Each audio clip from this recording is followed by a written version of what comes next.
Hi guys, என்னோடய first black இது.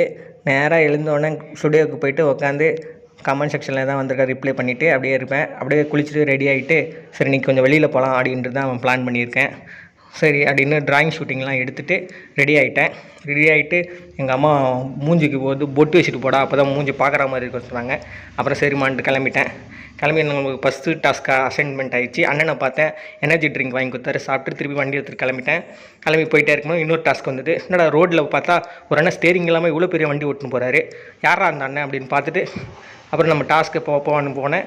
போயிட்டு ஒரு 5 நிமிஷம் டைம் கிடச்சிது. நம்ம வாழ்க்கை எதை நோக்கி பயணம் வைப்பதுன்னு தெரியல. வண்டி எடுத்து கிளம்பிட்டேன். அதோட நேராக போயிட்டு எனக்கும் பசி எடுக்கிற மாதிரி சோத்து முடி தூக்கின்னு மேலே வந்துட்டேன். விருந்தாளியெல்லாம் சாப்பாடு வச்சேன். ஒரு ஆளாக வந்து சாப்பிட்டு போயிருந்தாங்க. எனக்கும் லஞ்ச் பிரேக் முடிஞ்சு போச்சு. இவன் தாங்க ஜாக்கு. இவன் எங்கடா குச்சி துருக்கின்னு மேலே போகிறான்னு பார்க்குறீங்களா? இவன் வீடு கட்டுறாங்க. அவன் இனாகிரேஷன் கூடன்னு நினைக்கிறேன். கூப்பிட்டா சொல்கிறேன். டீ சாப்பிட்டுட்டு நைட் ஆகி போச்சு. அதோட கிளம்பிட்டேன். போகிற வழியில் பெட்ரோலை போட்டுட்டு நேராக போயிட்டு இருந்தேன். எங்கள் அம்மா கால் பண்ணி ட்ராகன் முட்டை ஒரு 4 வாங்கினோடா வீட்டுக்கு அப்படின்னாங்க. 4 முட்டை வாங்கி எடுத்துன்னு வீட்டுக்கு போயிட்டேன். நேராக ஸ்டூடியோவில் போய் உட்காந்துட்டேன். என்ன பண்ணுறது, நாளைக்கு கண்டென்ட் வேணுமே என்று வரைய ஸ்டார்ட் பண்ணிட்டேன்.